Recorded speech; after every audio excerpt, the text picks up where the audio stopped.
He told police his wife disappeared without a trace. But when investigators examined their marriage, they found something impossible. Every photograph, every witness, every piece of evidence suggested she never existed at all. He swore he went on his honeymoon alone. No wife, no wedding, no memory of her face. But someone knew the truth. And 10 years later, that truth would crawl back from the grave, demanding to be heard. This is the story of Daniel Parker, a man who tried to erase his past, and the woman who refused to stay forgotten. Daniel and Elise Parker seemed destined for each other. Friends described them as magnetic, the kind of couple that made everyone else believe in love again. Daniel worked as an architect in Portland, designing homes for families who wanted something permanent, something that would last. Elise was a freelance photographer, always chasing light, always searching for the perfect angle. They met at a gallery opening in 2013. Daniel was there for work. Elise was there to capture the art. She photographed him without asking, catching him mid-laugh, his guard completely down. When she showed him the photo later that night, he said it was the first time he'd seen himself look truly happy. 6 months later, he proposed on the same spot where they met. Their engagement photos flooded social media. Elise's friends commented on every post, calling them perfect, calling them goals. At the rehearsal dinner, Daniel's father gave a toast about finally seeing his son come alive. Elise's mother cried happy tears, saying she'd prayed for this moment. Everything pointed toward a future most people only dream about. But Elise's younger sister, Claire, remembers something different. She remembers phone calls that came late at night, Elise's voice barely above a whisper. She'd say things that didn't quite make sense, that she felt watched, that Daniel sometimes looked at her like he was memorizing her, like he was trying to hold on to something that was already slipping away. Claire brushed it off as pre-wedding nerves. She wishes now that she hadn't. The wedding happened on a Saturday in June. Small ceremony, close family only. Elise wore her grandmother's lace veil. Daniel's vows mentioned forever at least 3 times. They cut the cake, danced to a jazz standard, kissed under string lights as the sun went down. 2 days later, they boarded a flight to the Maldives for their honeymoon. It should have been the beginning of their life together. Before we continue this story, let us know in the comments where you're watching from. We'd love to hear from you, and if you're new here, click on the subscribe button so you never miss any of our upcoming videos. Because what happens next in this case will challenge everything you think you know about memory, guilt, and the lies we tell ourselves to survive. The resort in the Maldives was exclusive, the kind of place where privacy costs more than most people make in a year. Private villas, personal butlers, beaches where you could walk for an hour without seeing another soul. Daniel and Elise checked into Villa 21 on a Wednesday afternoon. The staff remembers them arriving together, holding hands, laughing about something only they understood. But 48 hours later, everything changed. At 2:37 in the morning, security received a call about screaming coming from Villa 21. When they arrived, the villa was empty, lights on, suitcase open, but no guests. Daniel appeared in the lobby 20 minutes later, alone, asking to check out early. He seemed calm, almost unnaturally so, like someone who'd just woken from a dreamless sleep. The hotel manager asked about his wife. Daniel looked confused. He said he'd come alone, that there must be some mistake with the reservation. When staff checked their system, they found only one name on the booking: Daniel Parker. No mention of Elise, no record of a second guest. The staff who'd seen them arrive started second-guessing their own memories. Customs footage from the airport shows Daniel boarding a flight back to Portland. Solo. His passport gets scanned. One passenger. The seat next to him remains empty for the entire 14-hour journey. Flight attendants don't remember serving anyone matching Elise's description. Her passport, the one she'd used just days earlier, seems to have vanished completely from every database. When Daniel landed in Portland, he went home and returned to work the following Monday. Colleagues asked about the honeymoon. He talked about the beaches, the food, the silence. He never mentioned Elise. When someone finally asked about his new wife, he looked genuinely puzzled. He said there was no wife. He'd gone alone to clear his head, to think about his future. People assumed grief, maybe a broken engagement no one had heard about.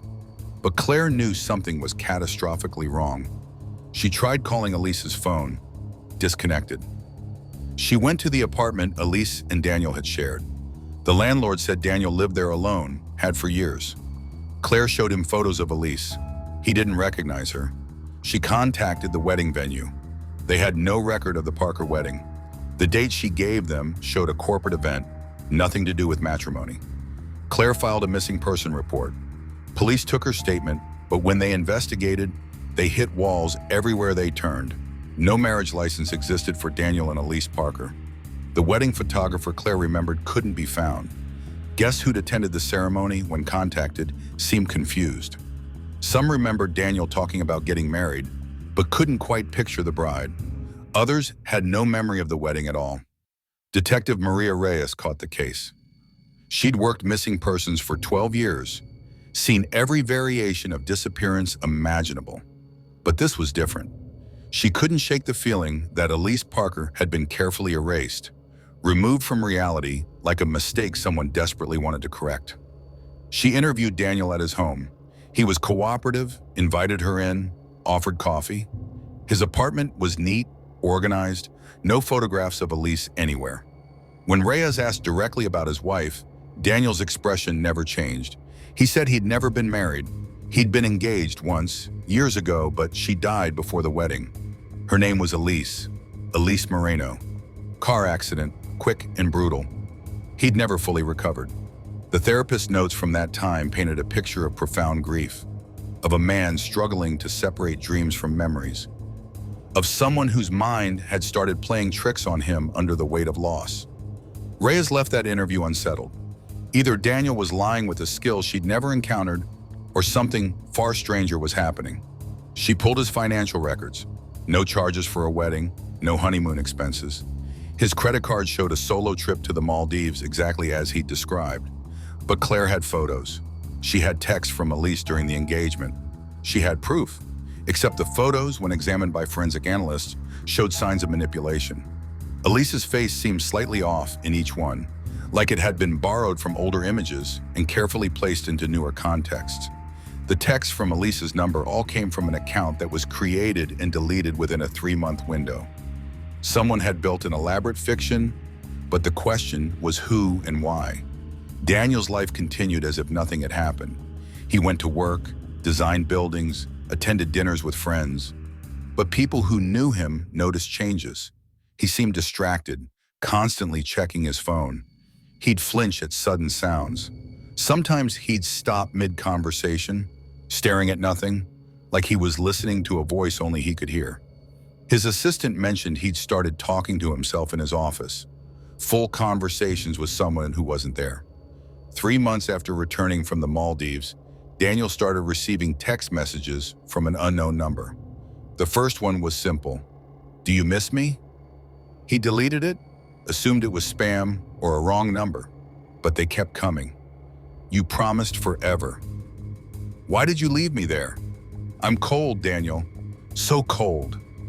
Each message arrived at exactly 3:14 in the morning, the same time every night. Daniel changed his number. The messages followed him. He filed a police report for harassment, but the number couldn't be traced. It didn't exist in any carrier system. The messages seemed to come from nowhere and everywhere at once. Reyes interviewed him again. He looked worse, thinner, shadows under his eyes like bruises. He admitted he wasn't sleeping. He was afraid to close his eyes. Because when he did sleep, he dreamed of Elise. Not the Elise from the fabricated photos, but someone real, someone he recognized in his bones. She'd be standing in water up to her waist, reaching for him, mouth open in a scream he couldn't hear. He'd wake up gasping, sheets soaked with sweat, convinced he could still smell her perfume in the room. He knew it was impossible. He knew she wasn't real, but his body remembered something his mind refused to accept. Security footage from Daniel's apartment building captured something that made Reyes reopen the investigation with new urgency. At 3:02 in the morning, a figure appeared on Daniel's front porch. The footage was grainy, shot in low light, but the shape was undeniably human. Female. She stood there for 7 minutes, completely still, facing the door. Then she turned toward the camera. The image glitched, pixelated, and when it cleared, she was gone. Reyes assembled a team. They interviewed Daniel's neighbors. Several reported hearing a woman's voice singing late at night, always the same melody, always coming from Daniel's apartment. But Daniel lived alone. They'd never seen anyone come or go. One neighbor, an elderly woman named Mrs. Chen, said she'd seen a woman in a white dress standing in Daniel's window one night. When she looked again, the window was empty, curtains drawn. The case attracted attention from online communities obsessed with unexplained disappearances. Theories multiplied. Some believed Elise was a ghost, that Daniel had killed her and her spirit was haunting him. Others thought Daniel had a dissociative identity disorder, that Elise was an alter he'd created and then destroyed. A few suggested the entire thing was performance art, an elaborate hoax designed to go viral. No one could agree on what was real. Then a letter arrived at the police station. No return address, postmarked from the Maldives. Inside, a single sentence written in handwriting that matched samples from Elise's supposed journal. He killed her. Check room 214. The letter was signed with a single initial. E. Reyes contacted the resort. Room 214 had been out of service for renovations since a month before Daniel's stay. Maintenance workers had reported a strange smell coming from the ventilation system.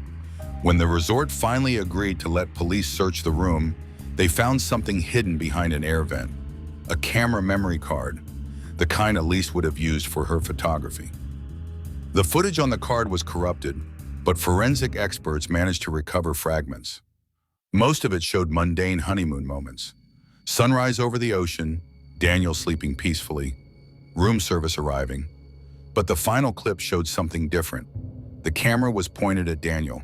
Elise's voice from behind the lens said something unclear. Daniel's expression changed. He moved toward the camera quickly. There was a sound like breaking glass. The camera fell. The footage went black. Reyes brought Daniel in for formal questioning. He sat across from her in the interview room, hands folded on the table, perfectly composed. When she showed him the footage, he watched without expression. When it ended, he looked at her and said something that made her blood run cold. "That's not possible. I destroyed that camera. I watched it sink." Then his face changed, like he just realized what he'd admitted. Daniel's attorney arrived within the hour, shutting down the interview. But the damage was done. Reyes had enough for a search warrant. They tore apart Daniel's apartment, looking for any evidence of Elise's presence. What they found was worse than expected. Hidden in the back of his closet, wrapped in plastic, was a wedding dress. Lace, vintage, exactly like the one Claire described Elise wearing. It was water-stained, torn at the hem, and when forensics tested it, they found traces of blood. But the blood analysis revealed something that flipped the entire investigation. The DNA matched Elise Parker, but it also matched another name in the database, Elise Moreno, Daniel's first fiancée, the one who supposedly died in a car accident 10 years earlier. Reyes pulled the accident report. It was thin, lacking detail. The investigating officer had retired. The body had been cremated immediately. There were no photographs of the crash site, nothing that could be independently verified. Reyes started digging into Elise Moreno's background. What she found rewrote everything. Elise Moreno had an older sister, Maria Reyes. The detective investigating the case was related to the first victim. She'd changed her last name years ago, gone through the academy, worked her way up to detective, all while waiting for the right moment to make Daniel Parker pay for what he'd done. In a recorded confession that would later be deemed inadmissible, Reyes admitted she'd orchestrated everything. She'd created the fake wedding, manipulated the photos using old images of her sister, sent the text messages, even planted the camera footage. She wanted Daniel to confess, to feel the same terror her sister felt in her final moments. She wanted him to understand that some sins don't fade with time. They wait, patient and cold, until the perfect moment to strike. But there was still a body missing. Reyes had proof Daniel killed Elise Moreno 10 years ago. But she couldn't find where he'd hidden her. She watched Daniel for months, tracking his movements, hoping he'd lead her to the burial site. Every Tuesday night, Daniel drove to the same location. A lake 40 minutes outside Portland, surrounded by dense forest. He'd sit there for hours staring at the water, sometimes talking to himself, sometimes just silent. Reyes called in a dive team. They searched the lake for 3 days before finding anything.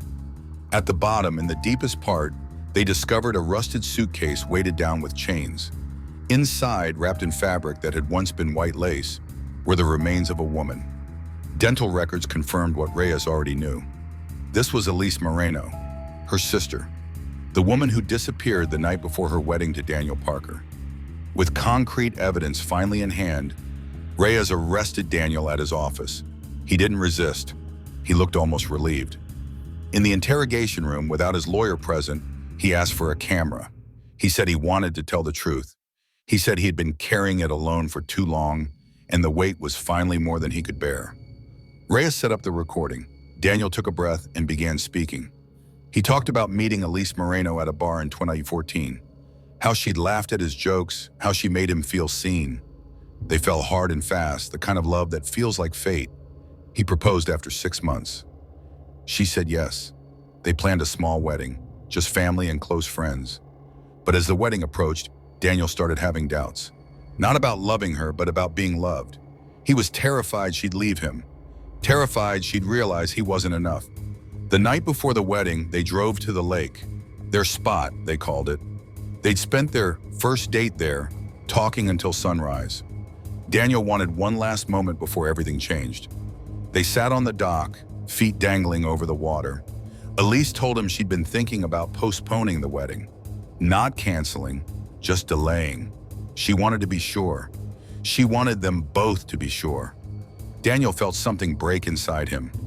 He didn't remember grabbing her, didn't remember pushing. He just remembered the sound of her hitting the water. The splash, the silence that followed.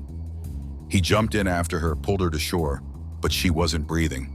He tried CPR, he tried everything he'd seen in movies and television, but she was gone. He'd killed the only person who'd ever made him feel real. Panic took over. He couldn't call the police, couldn't explain. So he wrapped her in her wedding dress, the one she'd shown him excitedly just days before. He put her in a suitcase, weighted it down, and let the lake take her. He filed a missing person report the next day, played the devastated fiancée perfectly. Everyone believed the car accident story because he told it with such conviction. He'd convinced himself it was true. For years, he thought he'd escaped. He built a new life, threw himself into work, avoided relationships. But the guilt was corrosive, eating through him slowly. He started forgetting things, mixing up memories. Sometimes he'd wake up convinced Elise was in the next room. He'd hear her voice, smell her perfume. His therapist said it was trauma, that his mind was trying to process grief. Daniel knew it was punishment. When he went to the Maldives, he'd planned to scatter ashes he'd pretended were Elise's, a symbolic closure. But on the second night, he thought he saw her on the beach. Same face, same dress, staring at him from the water. He ran back to the villa, terrified. He left the next morning because he couldn't bear to stay in a place where her ghost felt so present. He flew home alone because he'd always been alone. Reyes listened to the confession without interruption. When Daniel finished, he looked directly at the camera and said something that would haunt everyone who watched the footage. "I didn't kill Elise because I stopped loving her. I killed her because I loved her too much. I needed her to stay, and when she said she might leave, even temporarily, I couldn't let that happen. I couldn't let her choose someone else over me. So I made sure she'd stay forever." The confession was emotionally powerful but legally complicated. Reyes had manipulated evidence, created false narratives, and operated outside department protocol. A good defense attorney could argue entrapment, but Daniel wasn't interested in fighting. He signed a plea agreement, accepting responsibility for voluntary manslaughter. The judge sentenced him to 15 years. Reyes was suspended from the force, facing potential charges of her own for evidence tampering and harassment. But the story didn't end in a courtroom. A week before Daniel was scheduled to begin his sentence, Reyes visited him at home. No recording, no witnesses. She brought with her a box containing personal effects from her sister's apartment, letters Elise had written but never sent. a journal detailing her growing fear of Daniel's possessiveness, photos of bruises she'd hidden from family, evidence that the relationship was darker than Daniel's confession suggested. Reyes laid everything on Daniel's kitchen table. She told him she'd spent 10 years planning this moment. She'd become a detective specifically to investigate cases like this, to understand how men like him operated. She'd created the elaborate fake wedding to see if guilt could break him faster than evidence. She'd sent the messages to keep him awake, to make him feel hunted. She wanted him to suffer before facing justice. Then she did something unexpected. She placed a handgun on the table. Unregistered, untraceable. She told Daniel she was giving him a choice. He could go to prison, serve his time, and eventually walk free, or he could end it here, the way Elise's life had ended. Sudden, irreversible, final. She said she'd give him 10 minutes alone to decide. Then she walked out of the apartment, closing the door behind her. Security footage from the hallway shows Reyes leaving at 8:43 in the evening. Exactly 7 minutes later, neighbors reported hearing a single gunshot. Police found Daniel in his kitchen, slumped over the table, the gun in his hand. The medical examiner ruled it suicide. In his other hand was a note. It said only, "I'm sorry, I'm so sorry, Elise." Not signed, just her name, written over and over until the pen ran out of ink. Reyes disappeared that night. She cleared out her apartment, withdrew her savings, and vanished. An internal investigation was launched, but they couldn't prove she'd been at Daniel's apartment. Her phone records showed she was across town. Witnesses placed her at a bar, drinking alone, at the time of Daniel's death. The gun was never found. Most detectives assumed Daniel had obtained it himself, that the guilt had finally consumed him completely. But someone uploaded Daniel's recorded confession online. Anonymous account, impossible to trace. Within days, it had millions of views. People debated the morality of what happened. Some called it justice, a man finally facing consequences for a decade-old crime. Others saw it as revenge disguised as righteousness, a vigilante sister who'd pushed a broken man over the edge. The comment sections filled with arguments about guilt, punishment, and whether some crimes are so terrible that normal justice isn't enough. Claire, Elise Moreno's younger sister, gave one interview after Daniel's death. She said she didn't know if her older sister Maria had been involved in Daniel's suicide, and she wasn't sure she wanted to know. What mattered was that Elise could finally rest. Claire visited the lake where her sister's body had been found. She scattered flowers on the water and whispered a goodbye she'd been holding in for 10 years. The resort in the Maldives reported strange occurrences in Villa 21 after the story broke. Guests complained of hearing a woman singing late at night. Electronics would malfunction. Some reported seeing a figure in white standing on the beach at dawn. The resort eventually took the villa out of rotation, claiming it needed extensive renovations.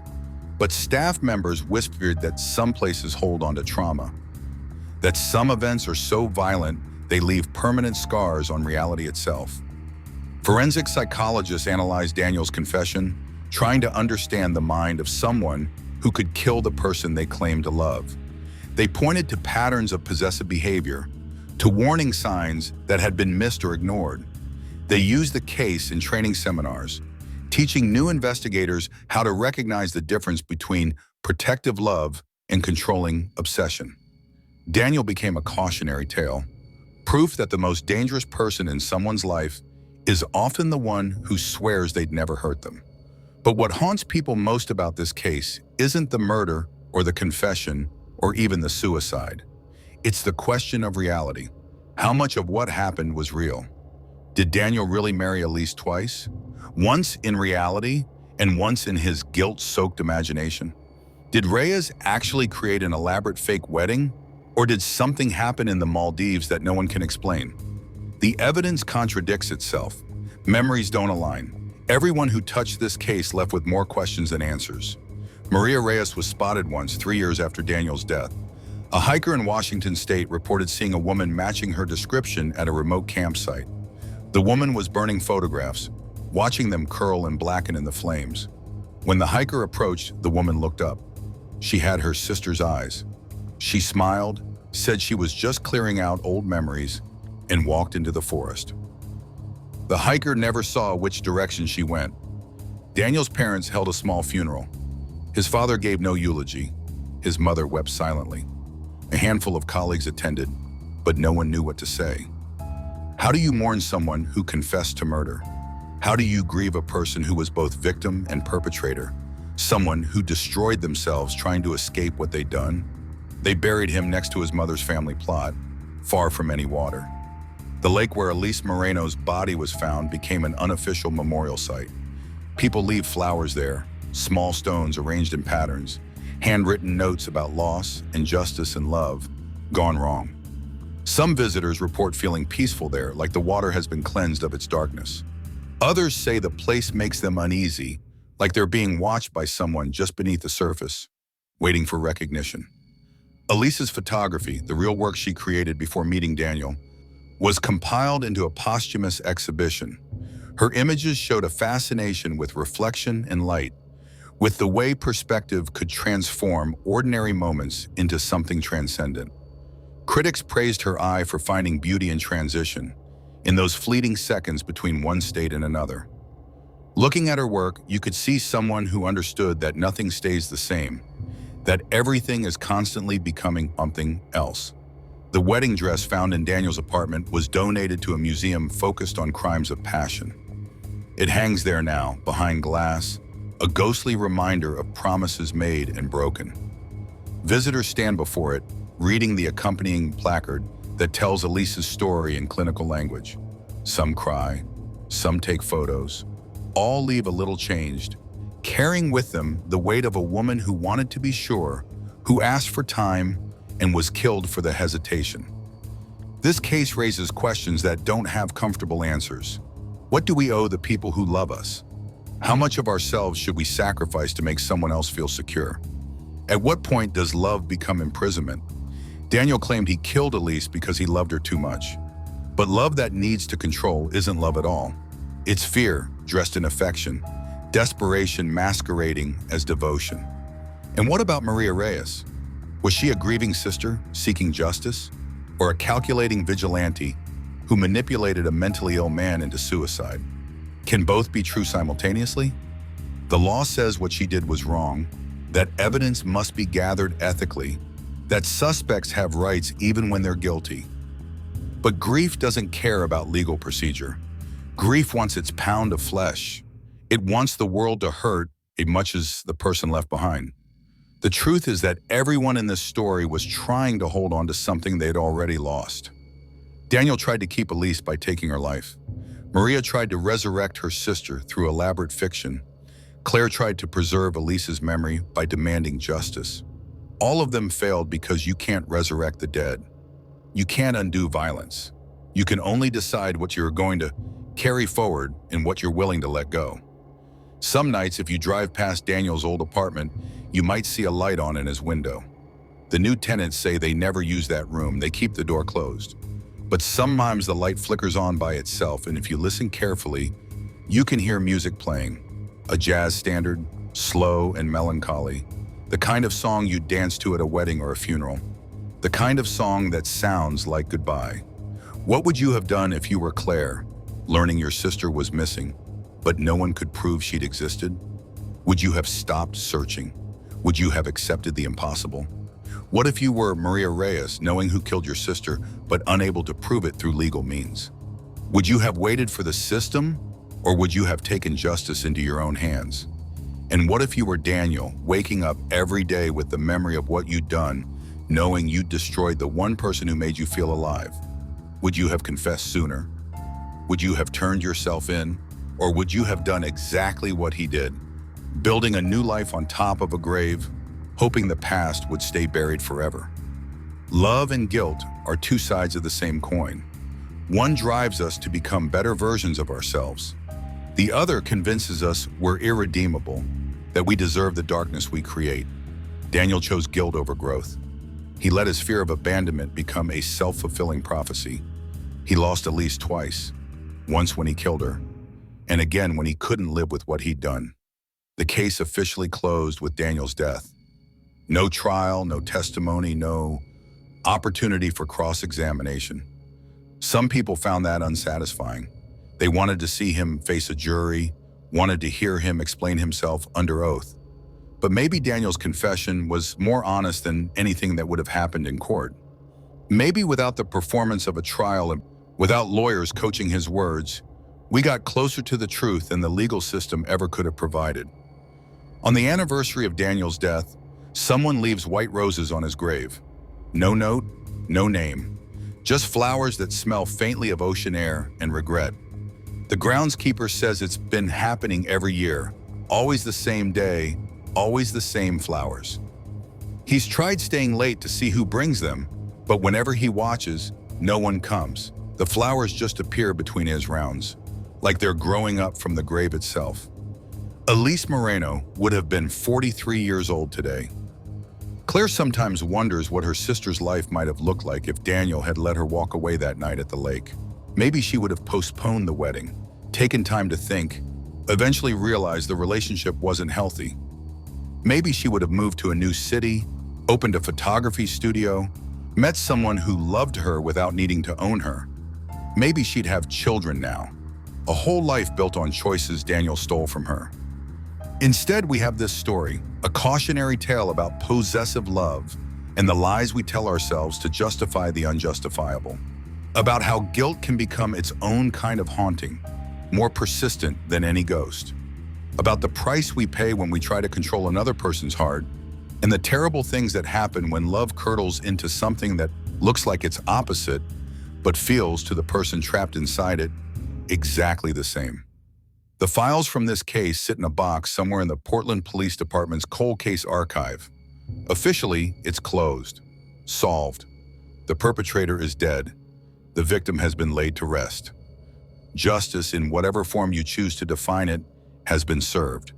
But the people who worked the case still think about it, still dream about it, still wonder if there's some piece they missed, some detail that would make everything make sense. Because the thing about truth is that it's rarely simple. It's not a single story with a clear beginning, middle, and end. It's layers of perspective, contradictions that somehow coexist, facts that refuse to assemble into a coherent narrative. Daniel killed Elise. That part is certain. But why? And how much of his confession was truth versus the story he needed to tell himself to make the unbearable bearable? We'll never know for sure. We can only sit with the discomfort of uncertainty, the understanding that some questions don't have answers. We can only witness the wreckage and try to learn something about the human capacity for both love and destruction, often directed at the same person, sometimes at the same moment. If you're watching this, if you made it this far, take a moment to think about the Elises in your life, the people who make you feel seen, who challenge you to grow, who ask for space when they need it, and think about how you respond. Do you trust them to come back? Do you let them make their own choices? Or do you grip tighter, afraid that any distance means permanent loss? The difference between love and possession is consent. It's the ability to let someone leave and trust they might return. It's respecting another person's autonomy even when it terrifies you. Daniel couldn't do that. His love was a cage disguised as shelter. And in the end, it killed them both. Leave a comment below. Tell us what you think about this case.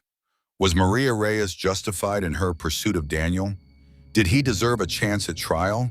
Or was his confession and death a kind of poetic justice? How do you think the legal system should handle cases where evidence has been manipulated for emotional reasons? We want to hear your perspective, because these stories, as dark as they are, matter.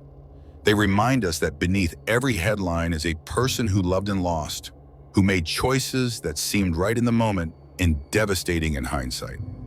They remind us that we're all capable of terrible things under the right circumstances, and that the line between victim and perpetrator is sometimes thinner than we'd like to believe. Daniel Parker thought he could bury his crime at the bottom of a lake. He thought silence and time would erode the evidence, that eventually everyone would forget Elise Moreno ever existed. He was wrong, because the truth has weight. It sinks to the bottom and waits there, patient and cold, until someone finally has the courage to drag it back into the light. And now you know. Now you carry this story with you. Maybe it'll make you think twice before gripping too tightly to someone you love. Maybe it'll remind you to listen when someone says they need space, to trust that love, strong enough to last, can survive distance. Or maybe it'll just make you grateful for the ordinary, uncomplicated affection in your life, the kind that doesn't demand sacrifice or control. The waves still crash on that beach in the Maldives. The lake outside Portland still reflects the sky. Daniel's apartment has new tenants. Elise's photographs hang in a gallery. Life continues because it always does, indifferent to individual tragedy. But the people who knew them, who investigated the case, who learned their story, they remember. They carry the weight, they pass it forward. So here's the final question, the one that matters most. When you're gone, when your story is told, what will people say about how you loved? Will they talk about trust and freedom, or control and fear? Will your name be a comfort or a warning? The choice is yours. It's always been yours. Some truths don't stay buried. They rise with the tide, demanding to be spoken. This was one of them. Remember her name, Elise Moreno. Remember what happens when love becomes indistinguishable from possession. Remember and do better. Forever doesn't mean keeping someone against their will. It means loving them enough to let them choose. Daniel never understood that, and in the end, his inability to release what he loved destroyed everything. The case is closed. The bodies are buried. The guilty have faced their reckoning. But the questions remain, hanging in the air like smoke, like the scent of flowers at a grave, like a voice calling from deep water, asking us to remember.